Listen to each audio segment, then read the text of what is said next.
Right, quick update on the petrol engine, which you saw in the last video. So I've taken the diesel out of this one, and I've got the engine here. Now I've had to have it modified already. This is a fuel modification, or should I say, it's a tank modification. So because this tank is now going to be underneath the machine, I'm going to have a pipe extending up so that it can be filled. So I've had this made. Basically, this screws into there like that, and it utilises the existing O-ring that came with the cap, and it's 3D printed. So the guys have made this up with a CAD drawing, fed it into a computer. Computers then spat this out, and they've got the file. And if I want any more made, they could just print another one off. I'm hoping it's the right size or height. I can just trim this down. And then there'll be a pipe going over this that will extend up to the filler on the machine. So that's where we are with that. I've got to, on top of the machine, this is where the filler was for the OC95 engine. It's now going to be over here. So I'm going to have to drill a hole through this. 80mm hole through this, and seal that hole up, and then I can get that fitted. And then here, modified engine mount.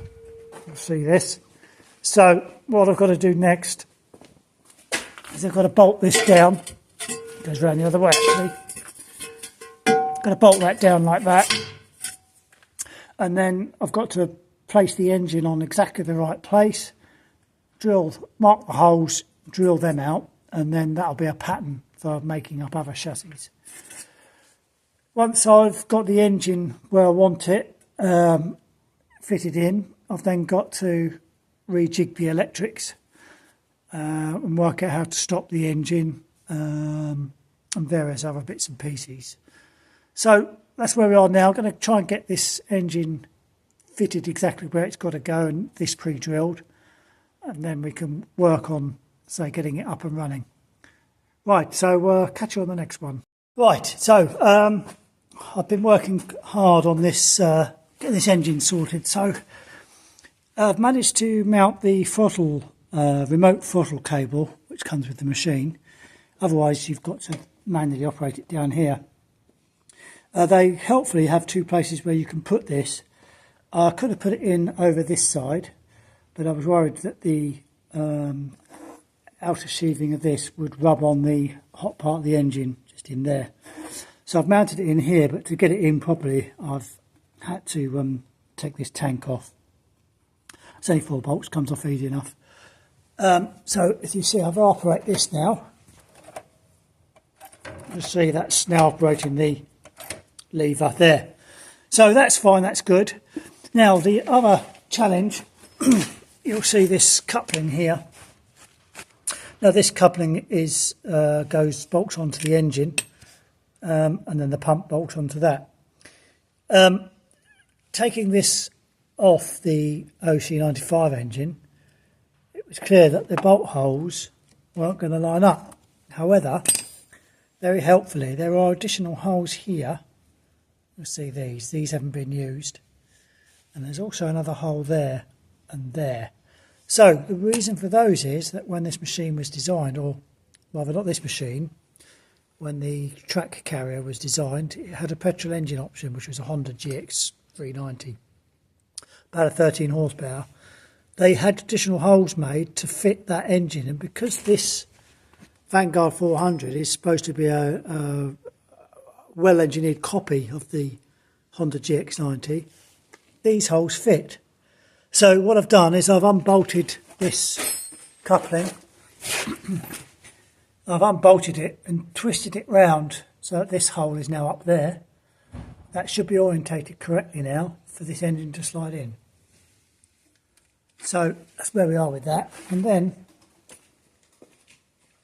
I've managed to mark here where the hole is going to be drilled for the fuel inlet. So that is going to move to there. So that all lines up well. As I say, the tank adapter's in, ready.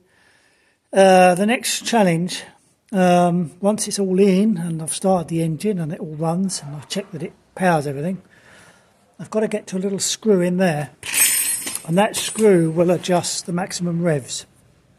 So it's slightly different on this machine to the OC95 where you wind a bolt out. This one I've got to get it to a screw which will limit the backstop of the throttle. So then I'm going to have to adjust, I'm going to have to take the starter off and put my tachometer on there to do that. So that's another thing I need to look at next to see how to do that. I'm waiting for the modified chassis to come back so I can put that in. I've made this up. So this is an existing loom, and I've just put smaller battery terminals on here because the terminals on this engine are smaller. So I've made that up so that can be run in, and then I've got to modify the engine loom as well to fit. So there's a little bit more to do yet. Hopefully when you come back next I'll have the engine fitted and be wiring it up. Okay, right, the engine is fitted. This is all connected here okay. These bolts that hold the coupler to the engine, they were quite tight, but I've got a lot more access to get in. If you look at the machine now, it's quite a lot more access here than I had before.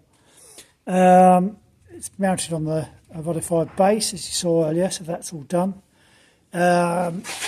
Only slight problem I had is that this adapter that was made has unfortunately failed already. So I'm going to go back to the drawing board with the fuel filler. I think for the purposes of testing this to get it up and running, I should better get some fuel in there okay. But what I'm actually thinking of doing is getting this fuel tank modified and having a spout out here that can be accessed. I think that's going to make things a lot easier. Right, so my next job, I'm going to need to put a new battery cable on. I say new, modified battery cable. I'll just show you. So, different ends on these, smaller ends. So I'm going to put that on next. And then I've got a modified wiring loom, which I've just modified on the bench. So I'm going to fit the modified wiring loom, put some oil in, fuel, and see if it will start. And then once it's started, adjust the revs down. And then the only other slight hurdle is to work out how to get the stop to work off the key. It sounds simple enough, but it's not quite so straightforward with this ignition system. Anyway, get the battery cables on now, and I'll put the modified wiring loom in. Okay, so we're ready to try and start this. All the wiring's fitted on. I've had to make some new connections there. I've got this still to connect. I've got to work out how to do this. This is going to be the stop wire.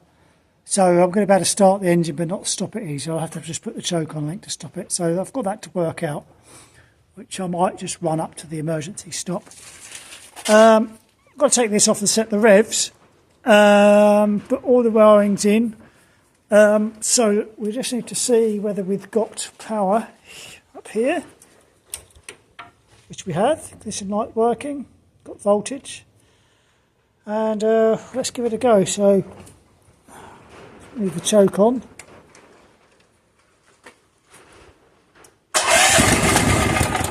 Oh, probably doesn't need the choke in this weather. Let's see if that runs now.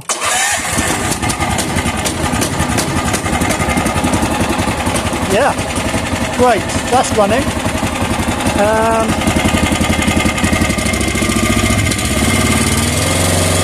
haven't got any voltage change there, so I need to see why that is.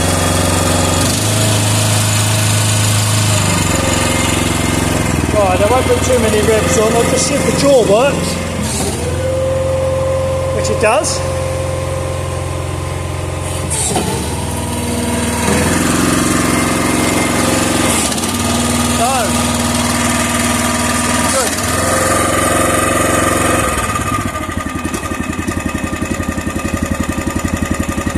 Right, I need to stop this.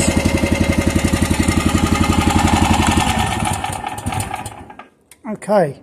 Oh, that's yeah, that's good. That's a success. So the next job is just to test why the voltage regulator is not working and set the revs, and then it'll be testing it on some bricks.